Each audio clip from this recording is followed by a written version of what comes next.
Bon, celle-là, elle fait mal, cette défaite. Cette défaite 1-0 face à Lens, ça fait très très mal. Alors, certains vont dire hold up, d'autres vont dire on a été cataclysmique, pardon. Moi, je mettrais entre deux. Voilà, on a été peut-être un petit peu trop mollasson dans le jeu, peut-être un petit peu trop, pas assez surprenant, pas assez de folie dans cette rencontre, trop en rythme monotone. Mais il y a aussi un joueur qui a fait son match, c'est le gardien adverse.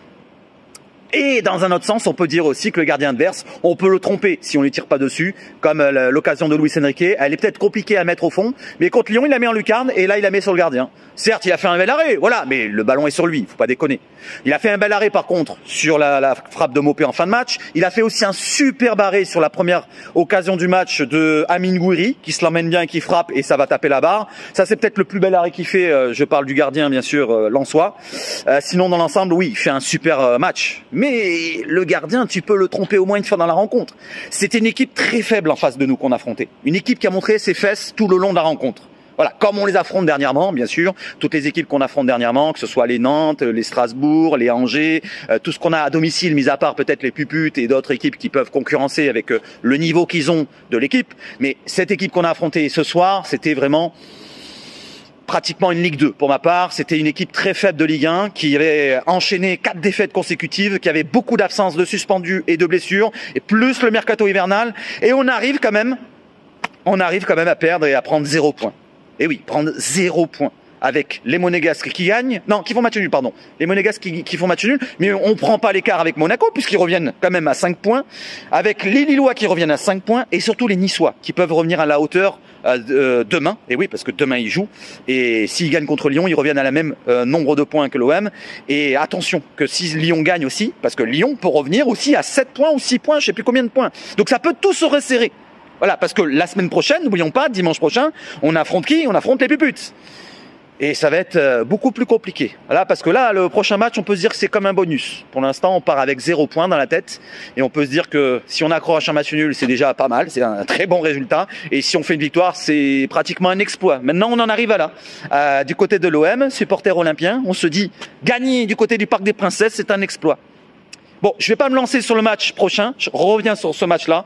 Donc, comme je vous l'ai dit, alors, je vais pas viser un joueur ou deux joueurs précisément, mais plutôt l'ensemble de l'équipe. Alors je vous montre la compo que nous a concocté De Zerbi en début de rencontre, fin de rencontre. Je suis déjà à la fin de rencontre. En début de rencontre, donc on n'a pas de Greenwood et pas d'Enrique. La surprise, il nous a mis Bilal Nadir et donc Dedic. Et Dedic, on peut en parler, tiens, pour commencer. Dedic qui a beaucoup de volonté, beaucoup d'envie, beaucoup de hargne, mais derrière il fait pas les bons choix quand même. Il force un petit peu la décision. Il veut déjà première situation dans les premières minutes, il veut forcer sa frappe alors qu'il avait Gouiri en soutien au point de pénalty qui était tout seul, qu'il a appelé comme ça, les bras écartés. Voilà, Dedic qui a un petit peu trop forcé la décision et plus le temps il avançait dans la rencontre, moins on le voyait. Donc Dedic, il faudra du temps pour qu'il soit peut-être adapté au jeu que prône De Zerbi. Pour l'instant, ça n'a pas été une grosse prestation de Dedic. Pareil pour Nadir, dans un autre sens où lui, on voit que le haut niveau, très haut niveau, il a du mal à passer un cap. Alors, il a fait une bonne prestation contre Le Havre, il a fait d'autres bonnes prestations, bonnes entrées en cours de match. Mais quand il est titulaire, il a beaucoup plus de mal. J'ai l'impression, c'est mon avis. Pour Bilal Nadir, c'était peut-être pas le bon moment encore de le mettre titulaire. Voilà, si tu voulais enlever Greenwood, t'avais la solution Jonathan Rowe. Je parle à Roberto. Roberto, t'avais la solution Jonathan Rowe. Pourquoi l'écarter totalement comme ça? Alors peut-être que à l'entraînement, il montre pas ce qu'il faut. Mais nous, de ce qu'on avait vu avec Jonathan Rowe quand il rentrait à chaque fois, c'était pas mal. Voilà, donc il y avait d'autres solutions. Voilà, je vais pas parler que des joueurs et des choix de De Zerbi. Je fais un ensemble de tout. Donc tout le monde est fautif pour ma part sur cette défaite-là. Il y a la fatalité, voilà, avec un gros gardien d'un côté et nous on n'a pas la réussite. Mais au bout d'un moment, comme je l'ai dit, c'est quand même très faible en face. C'est très faible en face, tu dois faire la différence. Pour une équipe de l'OM avec tous ces joueurs qui sont sur le terrain, ça doit faire la différence. Mais malheureusement, on joue dans un rythme monocorde. Toujours un rythme à avoir le contrôle du ballon. Voilà, je vous montre les stats. On a plus de 70-75% de possession. Toute la rencontre, on a frôlé les 80%.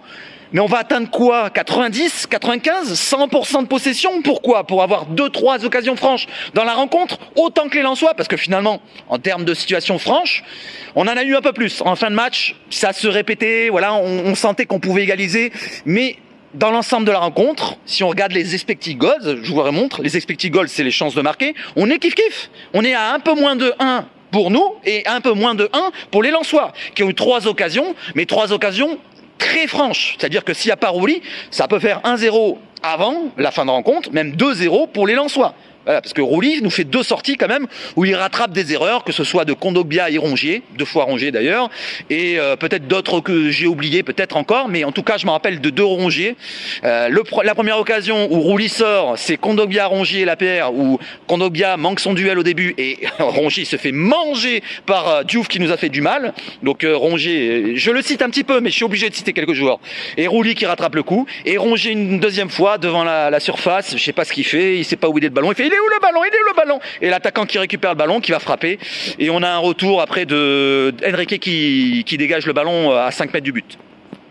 Ouais, dans l'ensemble, il y a des petits pépins en défense qui coûtent des occasions très franches pour les adversaires. Heureusement que c'était que Lens en face. Malgré tout, bon, il marque le but à la fin. Mais si c'était une autre équipe, comme les Parisiens, si on affronte Paris et qu'on joue de la même manière avec le même défense, ça fait très très mal. Que ce soit pour les erreurs défensives, que ce soit pour la vitesse, le dos, dans le dos, les appels qu'ils font dans le dos, ça ferait très très mal contre les Parisiens. Donc on l'a vu au match aller, mais c'était pas la même chose. Voilà, je vais pas revenir sur le match aller parce que c'était un non-match. Donc ça va être très compliqué si on met la même équipe avec la même le même style de jeu, monocorde, où on fait des passes latérales, on essaie de trouver la solution, on prend notre temps, essayer là. Et même quand ils ont marqué le but, alors il restait que quelques minutes, on a pris son temps. Voilà, on a pris son temps, latéral, machin, pour se mettre dans la bonne position pour frapper ou centrer. Au bout d'un moment, surprend l'adversaire, essaie de frapper de loin. Les frappes de loin, on les a vues, mais quand ils étaient en mauvaise position, que ce soit Nadir pour les 4 points, ou je sais plus qui a tiré Rongier aussi, ou Merlin au-dessus de la... Il y a combien de ballons qui sont passés au-dessus quand ils tirent de loin? Prenez vos responsabilités, les joueurs. Au bout d'un moment, c'est à vous de répondre sur le terrain. De Zerbi, on peut lui mettre une dose pour ses choix de joueurs, pour son choix de jeu, mais au bout d'un moment, il leur dit pas vraiment absolument, écoute-moi à 100%. Il y a aussi le joueur qui doit prendre des responsabilités. Le joueur doit faire un dépassement de fonction, comme on dit. Donc, par exemple, au milieu de terrain, un Højbjerg ou un Benasser, au lieu d'être là à faire des passes latérales, quelques passes qui cassent les lignes, mais avance un petit peu, dribble 1 ou 2 joueurs, comme a fait Balerdi un petit peu. Balerdi, j'ai envie presque de le sauver, le seul que j'ai envie de sauver. Voilà, donc si je devais noter tous les joueurs maintenant, ils seraient tous en dessous, voilà, en dessous de tout, de moyenne, je pense. Peut-être il y aurait un petit 5 par-ci, par-là. Peut-être Merlin, pour ma part, que beaucoup vont bâcher, mais Merlin, j'ai préféré à Dedic de l'autre côté, personnellement. Après, ça, c'est mon avis. Et pourtant, je le bâche, depuis quelques semaines, je le bâche. Mais dans l'ensemble, je vais dire que je sauverai Roulis. Voilà, Roulis, même s'il prend un but à la fin de rencontre, il peut pas tout faire non plus. Au bout d'un moment, c'est notre meilleur joueur depuis le début de saison. Il peut pas tout faire, hein. Voilà, comme je l'ai déjà dit. Et Balerdi peut-être degré moindre. Après le reste, Benasser dans l'ensemble pour, allez, la conduite de balle, les passes latérales, les passes. Il en a fait 1 ou 2 qui étaient intéressantes dans la surface.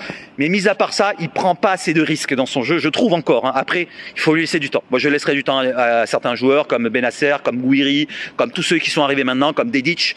Mais quand ils sont mauvais, avec des arguments, il faut le dire. Voilà, donc on a été en dessous par rapport au rythme du match. Voilà, trop monocorde, trop mou. Voilà, trop mou pour surprendre l'adversaire. Et quand ils sont en place comme ça derrière, eh ben, il suffit qu'ils tiennent physiquement, qu'ils laissent pas beaucoup d'espace. On n'arrivera pas à marquer, on n'arrivera pas à se mettre en bonne position. Et derrière, eux auront des contres quand on fera des erreurs ou quand ils balanceront un ballon en contre. Voilà, comme ils ont mis à la fin de rencontre, parce que finalement, c'est un ballon de contre derrière notre dos de notre défense. Et si on ne fait pas les replacements, comme il n'a pas fait Henrique sur le but qu'on encaisse, parce que regardez bien Henrique sur le but qu'on encaisse, c'est une faute professionnelle pratiquement. À la vitesse où il revient, il peut revenir largement sur le joueur. Ben non, il trottine, il est derrière. Et il y a un autre joueur à marquer. Au lieu d'aller dessus, alors que Rongier essaie de faire tout ce qu'il peut, et il se fait éliminer comme une trompette. Bon, c'est pas être méchant de dire ça sur Rongier, mais il se fait éliminer comme une trompette sur le crochet de Machado. T'as Henrique qui va pas prendre l'autre joueur qui va marquer, c'est El Ainaoui. Donc je vais dire que Henrique sur le but, il m'a vraiment énervé. Greenwood m'a vraiment énervé. Dans son rentrée, il a été dégueulasse. Il a fait juste 1 ou 2 passements de jambes qui étaient intéressants. Voilà, on a vu quelques gestes techniques où il a essayé d'éliminer 2-3 joueurs, mais il n'a pas été le joueur décisif qu'on attend. On attend beaucoup de décisivité. Je sais pas si ça se dit, mais je le dis. Le côté décisif de Greenwood, on l'attend beaucoup parce qu'on le sait, c'est notre joueur phare de devant qui peut nous marquer les buts à tout moment, qui peut nous déclencher une situation comme le match contre Nantes. S'il n'était pas là contre Nantes, je vous l'ai déjà dit la semaine dernière, il n'y avait pas de but parce que c'est lui qui fait la passe pour Rongier, qui remet derrière pour Gouiri, et c'est lui qui va persévérer sur le deuxième but contre Nantes. Donc si on n'a pas de joueur comme ça qui fait l'éclat, qui force la décision dans le bon sens. Hein. Je parle pas forcer pour forcer, comme Dedic a fait en première mi-temps, mais forcer avec du talent et qui va jusqu'au bout de l'action, malheureusement, on aura un résultat qui pêche comme ça. Soit c'était un 0-0, soit c'était un 1-0. Et je le sentais, hein, ce 1-0, je le disais dans mon Discord où je disais, putain, elle est bizarre l'ambiance, le stade est calme, on n'entend pas trop l'ambiance. Alors je pense que c'est DAZN qui calmait le volume du Vélodrome, mais on n'entendait pas trop d'ambiance en deuxième mi-temps. D'ailleurs, en deuxième mi-temps, tiens, les stats que je vous ai montrés au total là, mais les stats de la première mi-temps, c'est 11 tirs à la mi-temps pour 3 cadrés avec 2 barres. Il y a eu la barre de Gouiri avec le super barré de Matrayan pour la première occasion, et la deuxième sur une tête de Balardi qu'il essaie de lober le gardien, ça tape au-dessus de la barre. Donc il y a eu 2 barres plus 3 tirs cadrés et sur 11 tirs. Ça c'est la première mi-temps. Alors, il y a 11 tirs, on va dire qu'il y en a eu 2 ou 3 qui étaient dangereux. Le reste, c'était des tirs, comme je l'ai dit, 4-5 points, quoi. Et du côté lensois, il y a eu un seul tir en première mi-temps qui était vraiment dangereux, une sortie de Rouli qui a sauvé notre équipe. Ça aurait pu faire un 0 pour Lens même à la mi-temps. Deuxième mi-temps, on a attendu la 75e, je crois, un truc comme ça, pour avoir un autre tir. Non, il y a eu un autre tir, un deuxième tir, pardon. Il y a eu un tir de la 45e à la 75e. En 30 minutes, un seul tir en deuxième mi-temps. Et à partir de la 75e, on a commencé à forcer un petit peu, essayer de forcer la décision, de tirer un peu plus souvent, de s'entrer dans la surface, bouger un peu plus de mouvement. Et à partir de là, on a eu des situations, mais on s'est un petit peu découvert. Et c'est par ce côté découvert, comme je disais dans le Discord, attention au contre, le contre est arrivé et on encaisse le but. Maintenant, il faut se reconcentrer sur travailler, comme ils vont dire. Je pense. J'ai pas écouté les après-matchs de tous les joueurs de De Zerbi. Je l'ai pas écouté en entier. J'ai vu qu'il a dit on méritait de gagner, ci et là. Bon, après ça, c'est les phrases bateau, c'est de la com. Pour moi, le mérite, ça n'existe pas dans le football. On l'a bien vu les Puputiens. Ils ont mérité de gagner contre Liverpool. Ils l'ont eu dans le cul. Et c'est pareil pour nous. On a mérité de gagner ce soir, mais comme je vous l'ai dit, le mérite n'existe pas. Et on a perdu. On l'a eu dans le cul. Voilà, on a eu dans le cul. On l'a pas mis au fond. C'est au fond qu'il faut la mettre, c'est pas sur le gardien. Voilà, comme l'occasion de Luis Enrique, je lui en veux de tirer dessus, même si elle est compliquée à prendre. Il doit faire mieux. Comme Gouiri, la deuxième occasion qu'il a, il doit faire beaucoup mieux. Il doit pas faire sa frappe écrasée sur Ryan, parce que s'il ouvre le pied au second poteau, ça va au fond de filet.